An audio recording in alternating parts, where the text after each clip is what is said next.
shagun boka ya faɗi shagun Buhari yana jira ya ce duk wanda ya faɗi gobe wanda ya buge naira 50,000 da ni da shi in kuma an tashi babu kisa da ni da ɗan Muhammad Rambo gobe idan Allah ya kai mu naira 50,000 wala hawla wala quwwata illa billah. Sannan dogon koko bese yana kan hanya na zafila ba hago dole kai na dole faransa dole bakin lamba yana hanya arna sun kashe buri ya dawo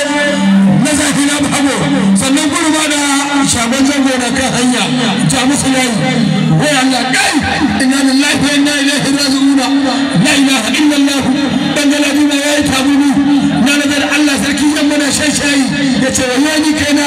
na ga dai kana daliya yace haba na nazar Allah aikin mai kyau ne kai wai Allah wai Allah wai Allah